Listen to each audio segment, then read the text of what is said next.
The water cycle.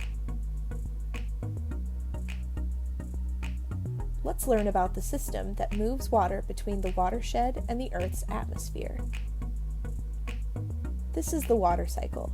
It replenishes our watersheds. There are 4 main steps: collection, evaporation, condensation, and precipitation.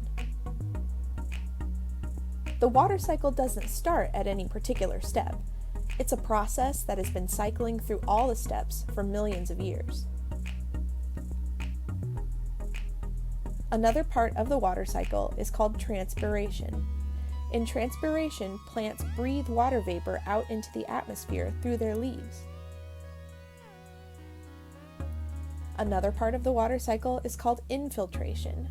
This is what happens when precipitation flows down into the ground and into our groundwater. Let's do some experiments to help us understand how the different parts of the water cycle work. Collection. When clouds get too heavy, they precipitate, and that water collects in water bodies like rivers, lakes, and oceans. The water doesn't all go to the same place. Watersheds determine where fallen precipitation will go. Evaporation. The sun heats up the earth, which raises the temperature of water bodies. Some of that water evaporates into the air as water vapor, like this steam. Water vapor is water in its gas form.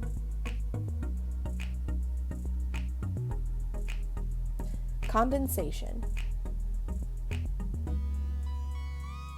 The Earth has a sort of roof, called the atmosphere, that traps some gases between it and the Earth's surface. In our experiment, this lid represents the Earth's atmosphere.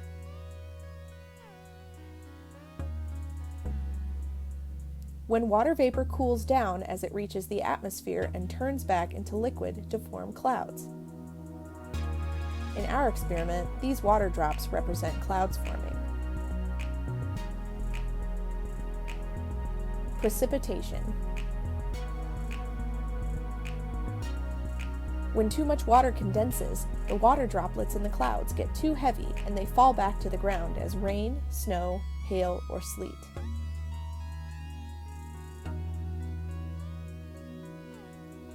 In our experiment, the bigger water droplets that slide down the lid represent precipitation. After precipitation, the water lands on the ground and collection begins, starting the cycle all over again.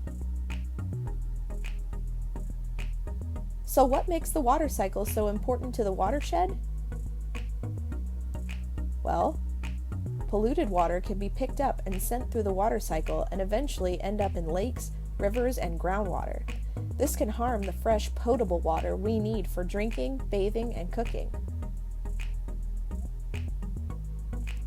Finally, let's recap the 4 steps of the water cycle. Collection, evaporation,